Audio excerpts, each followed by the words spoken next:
Bom dia, graça e paz, irmãos e irmãs. Como é que vocês estão? Mais um tempo onde pela manhã nós podemos estar juntos, compartilhando a palavra do Senhor. E eu espero que esse tempo esteja sendo um tempo de bênção na sua vida, de meditação, de reflexão, de crescimento, de edificação e de consolidação da palavra do Senhor na sua vida. Tempo de decisões, tempo de escolhas muito importantes na nossa vida, tempo de posicionamento, né? Tempo de espiritualidade mais profunda, mais séria, mais vibrante com o Senhor, de aprendermos coisas novas e também de vivenciarmos coisas novas. E eu queria compartilhar com você a palavra que se encontra lá no livro de Gênesis, capítulo 28, que fala uma passagem muito conhecida nossa, que é o sonho de Jacó, ali em Betel. Diz assim: partiu, pois, Jacó de Berseba e se foi em direção a Harã. E chegou a um lugar onde passou a noite, porque o sol já se havia posto, e tomando uma das pedras do lugar e pondo-a debaixo da cabeça, deitou-se ali para dormir. Então sonhou. Estava posta sobre a terra uma escada, cujo topo chegava ao céu, e eis que os anjos de Deus subiam e desciam por ela. Por cima dela estava o Senhor, que disse: Eu sou o Senhor, o Deus de Abraão, teu pai, o Deus de Isaque. Esta terra em que estás deitado, eu a darei a ti e a tua descendência. E a tua descendência será como o pó da terra. Dilatar-te-ás para o ocidente, para o oriente, para o norte, para o sul. Por meio de ti e da tua descendência serão benditas todas as famílias da terra. Eis que estou contigo, te guardarei por onde quer que fores, e te farei tornar a esta terra, pois não te deixarei até que haja cumprido aquilo que te tenho falado. Ao acordar Jacó do seu sono, disse: Realmente o Senhor está neste lugar, e eu não sabia. E temeu, e disse: Quão terrível é este lugar! Este não é outro lugar, senão a casa de Deus, e esta é a porta dos céus. Jacó levantou-se de manhã cedo, tomou a pedra que pusera debaixo da cabeça e a pôs como coluna, e derramou-lhe azeite em cima. E chamou aquele lugar Betel, porém o nome da cidade antes era Luz. Fez também Jacó um voto, dizendo: Se Deus for comigo e me guardar neste caminho que vou seguindo, e me der pão para comer e vestes para vestir, de modo que eu volte em paz para a casa de meu pai. E se o Senhor for o meu Deus, então esta pedra que tenho posto como coluna será a casa de Deus, e de tudo quanto me deres, certamente te darei o dízimo. Deus deve ter olhado para Jacó e disse assim: Tu continua ainda um picareta, né? Esse texto onde ele fala das coisas que ele pensa em realizar no seu coração, e diz assim: se o Senhor me abençoar, certamente te daria o dízimo e tal.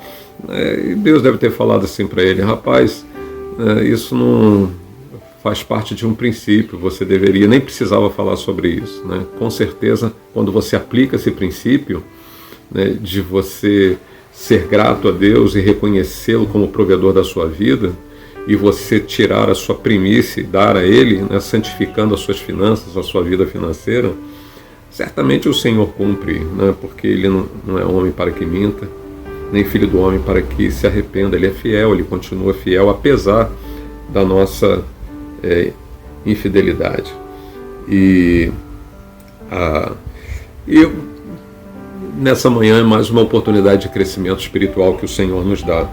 Então existe um lugar onde Deus está e desejamos isso, né? Nós desejamos, né, estar com o Senhor. Mas o que nos mostra aqui o texto é que o ser humano ele é um ser assim inquieto, angustiado. Jacó estava fugindo porque ele tinha desejado a bênção, porém, mas de uma forma errada, né? Queria a coisa certa da forma errada. E ele estava angustiado por tudo aquilo que ele tinha feito, né? Estava fugindo do seu irmão que havia ameaçado ele de morte, e ele estava em busca de respostas, cheio de indagações na sua alma, né? Assim como nós vivemos, né? O inquiridor, o apóstolo Paulo chamava de inquiridor desse século, né? Aquele que vive no questionando a respeito da nossa vida. Então, a nossa sociedade, por mais justa que ela seja, e não é, né? Mas temos sensos de justiça em alguns momentos, né? Em todos os lugares existe um senso de justiça, né?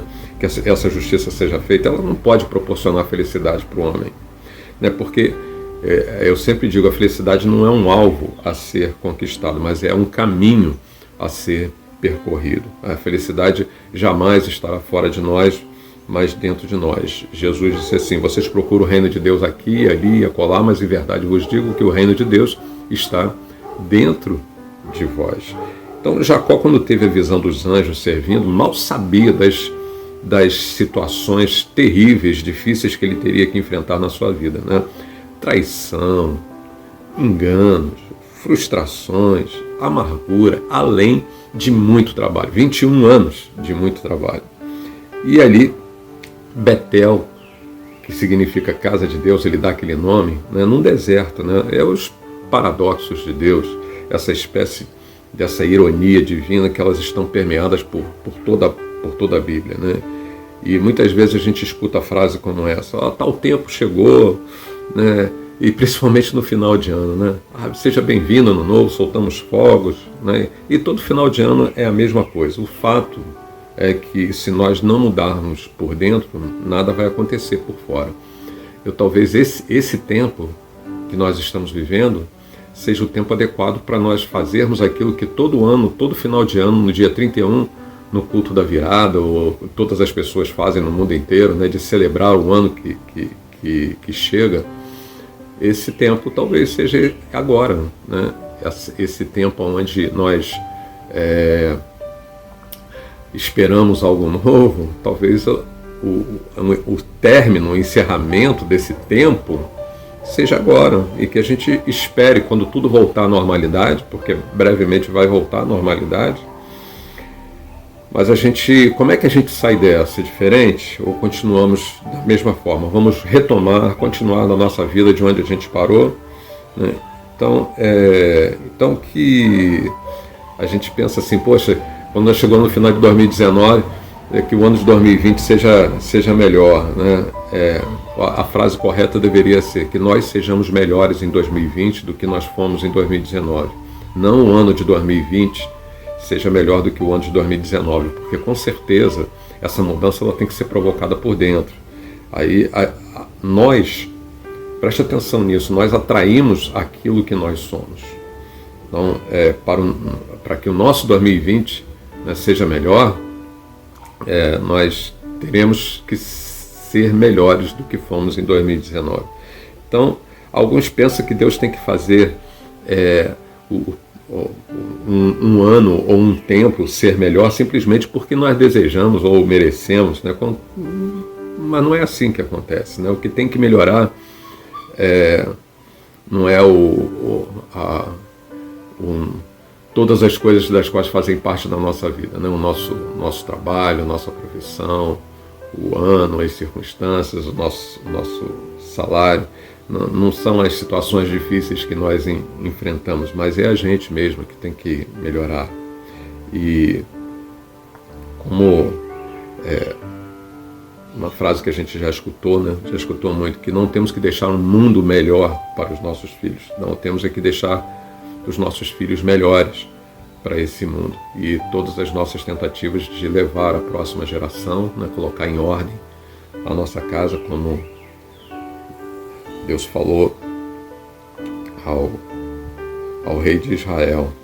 E sempre, amados, nós temos algo que mudar e melhorar. Sempre tem algo para melhorar em nós. Eu não tenho dúvida de que sempre vai haver algo para melhorar na sua vida, né? Tirar a expectativa de cima de Deus, porque achamos que Deus tem que fazer tudo, né? Então a gente precisa desenvolver essa cooperação divina. Deus quer fazer. E Deus faz o impossível. O que a gente não pode fazer é milagre. Milagre só Deus faz. E milagre não acontece todo dia. Tem que ter o ambiente próprio, igual a neve, né? Tem que ter aquela condição especial para que de repente os floquinhos de neve eles surjam do nada. Então todo aquele ambiente necessário para que do nada surja algo de repente. Deus faz isso. Mas nós temos que proporcionar esse ambiente, essa cooperação divina, e terrena. Então, com certeza, quando nós mudamos, nós atraímos o favor e as bênçãos de Deus sobre as nossas vidas. Aproveite esse tempo para mudar o seu temperamento, aproveite esse tempo para mudar as suas atitudes. É lógico, evidentemente, que tem que ser para melhor, né? As suas prioridades, para então você atrair a atenção de Deus. Que nesse tempo você possa ter um tempo de comunhão mais profunda, mais fervorosa com o Senhor, né? Que, quem sabe, com uma disposição mental nova, né, diferente no nosso coração, né, todo esse tempo possa fazer uma diferença em nossa vida.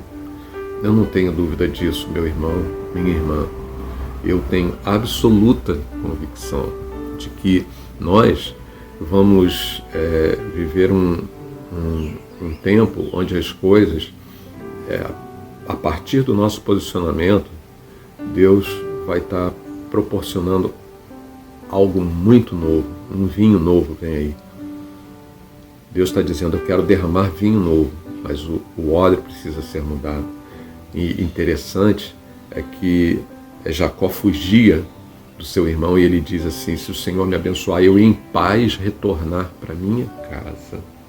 E se o Senhor Deus for comigo, as duas coisas Deus fez quando ele teve aquela luta lá em Peniel, aquele encontro, ele muda completamente o seu posicionamento, ele volta em paz para sua casa, independente daquilo que ele encontraria, se Esaú teria o perdoado ou não, mas ele vai na certeza de que ele tinha tido um encontro com Deus, naquele momento difícil, naquele momento onde ele tinha que enfrentar o seu passado. Ele não estava em busca de uma bênção, porque ele já era rico.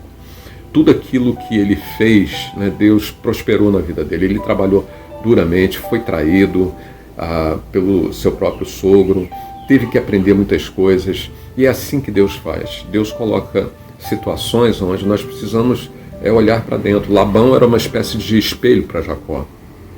E quando Jacó ele se deparou aqui, quando ele ficou indignado com aquilo que Labão fazia na vida dele, de ter trapaceado ele, de ter enganado ele, né, Deus mostrou a ele que ele era assim também.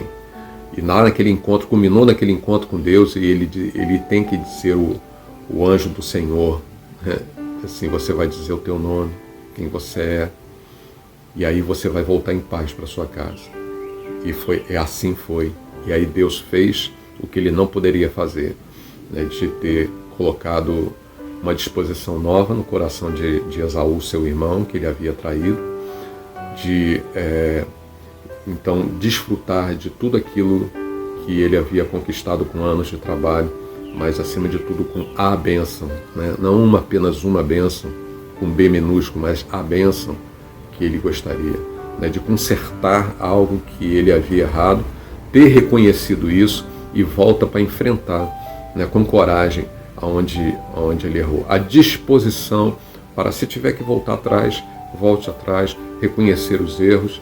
E não existe tempo mais apropriado que esse para nós reconhecermos quem nós somos, né, para que a gente possa ter, nos lugares mais difíceis, né, porque ali, imagina, ele colocou uma pedra como travesseiro num deserto, e ali ele teve uma visão extraordinária do céu, dos anjos, do Senhor, e ele chamou aquele lugar que antes se chamava luz, se chamou casa de Deus.